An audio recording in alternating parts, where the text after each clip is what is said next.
On the flip side too, Reece Walsh, he limped off the training field today. Have we got any further information as to how serious this is? Yeah, no, he's okay. I checked in with Bomber Bedell this afternoon. He was all over it. It's calf tightness. He did hobble off the field, as you can see right there. They've checked in with Michael Maguire. He's fine. There isn't a problem. It was more precautionary, and he will be most certainly there at fullback We saw at GIO him Stadium. limping after a warm-up, one of those games. I think it was a Sunday afternoon. You guys, That was his knee. Yeah, he jarred his knee. So Which he's been. How you would good's think he he'd been? be right. He looks like he'll be fine. Now, of Might course- add too, sorry, Yeah, Braith, that definitely. Adam Reynolds trained with the second string side today. So he's back out there running, training, but obviously he's not playing in this We've game. got Adam Reynolds coming up on the show, so we can ask him ourselves when he will be back. Hopefully it's next week. Now, Reece Walsh, he has been in great form. Crawls, I know you've been a fan of the way that he's played. I certainly have. What do you put it down to? You know what? The Broncos on the weekend, and Reece Walsh in particular, he played like everyone has been wanting him to play all year. There was no mistakes. Well, there was one. There was one drop ball in that game. The previous week, he'd made 6. No one was ever critical of what Reece Walsh can do.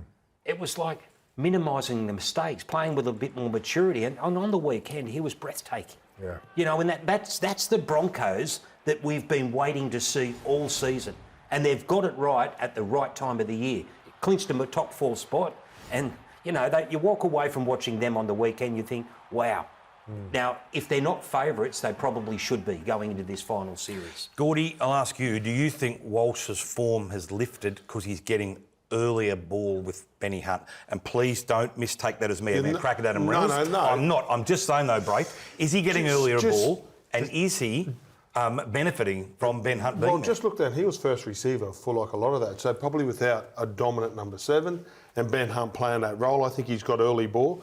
But just say he was first receiver, he was dummy half, he got in there and he just made the plays. I think he probably had a bit more time. Sometimes when Reece is at the back, you know, the defenders do rush up on him. We saw New South Wales have a lot of success. So when he's, you know, first off the ruck, he's probably got a bit more time to play the ball. And that's what I've been watching. I think probably before, pre-Adam Reynolds' injury, it was Reece trying to fit in with the way that and the style that the team plays with Adam. After this past month, it'll be Reece coming back, and Adam actually needs to acclimatise to the style in which they're playing now. You know, Can he do that, Braith? He can. Given how long he's played the game at very a certain experienced. style? He can. Like I believe it. I know you might have a different opinion, Gordy. I think he can because his experience in big games and winning grand final and all that. His kicking game is brilliant.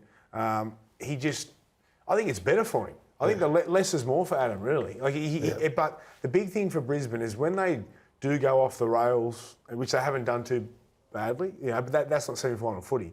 In past weeks they made a lot of errors, but Reece, just his brilliance was got them back in the game and won them the games. But in finals, you make that amount of errors, you're most likely not going to win against the top team. So I think he can bring that composure, that game plan, game management that they do need if they do get under the pump, but still let Reece play. But it's just Reece ball, I think.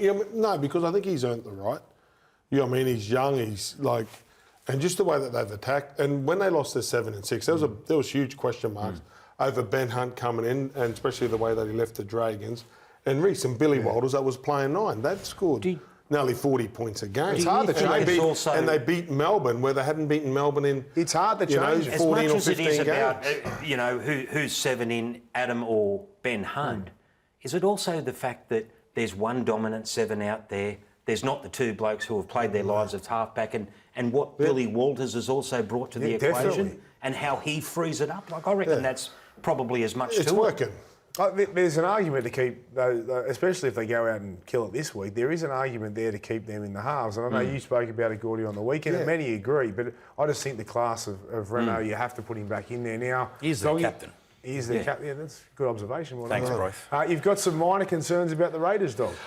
More just concerns about their experience in finals footy. They haven't been there before for a long time. Ricky's brought this up himself, so I don't think I'm talking totally out of school here. They've played 66 games of finals football combined. The Broncos are at 95. So can they adapt to the excruciating pressure of finals footy. We will You should find write out. them off like you did Parramatta a few No, I'm not going to do that. No. But you know what? Having said that, Bruce, You're making a lot of apologies today before you actually say what you're about to say. And don't take this the wrong way. yeah, don't take this the wrong way, Gordon. Yeah, you can read my mind. I think the Broncos should be favourites. Yeah. Given Canberra's lack of experience in the final, I think the Broncos, That's a with big that call. star-studded side, They got the minor premiership. I know they In did. Canberra, I know they did. on a Ricky Sunday will be thanking afternoon. No, he doesn't need to thank me. I think the fact that they are so inexperienced and this Broncos side is chock full of big names, I think the Broncos will be favourites, or should be favourites. Okay. What do you think, Chris? Oh, I think that Canberra have earned the tag of favouritism. They've stood up all year. From round one until now, they finished the competition as the best team. They've got great experience in their forward pack. You know, they're young guys that you're talking about that don't have experience have been their best players all year.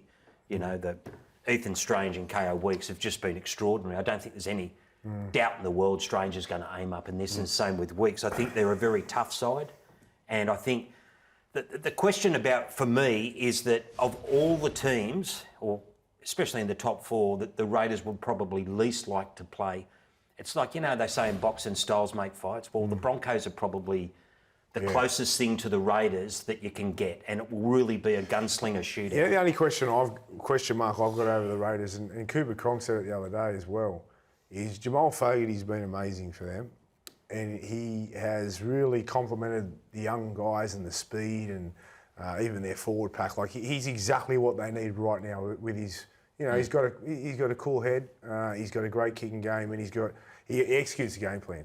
But the big thing for Jamal is, will he deliver on the biggest stage under pressure in big moments? That's the only question mark I've got. And He missed the field goal the other weekend, a penalty. And he missed that, and he missed the conversion too. He did. Yes. Which could have won the game. And I was thinking about the finals because I have had that question mark for a few weeks, and not because I don't believe in him or I don't think that he can do it. It's just that we haven't really seen it yet. I reckon there's question marks on every set of halves except for Nathan Cleary in the final.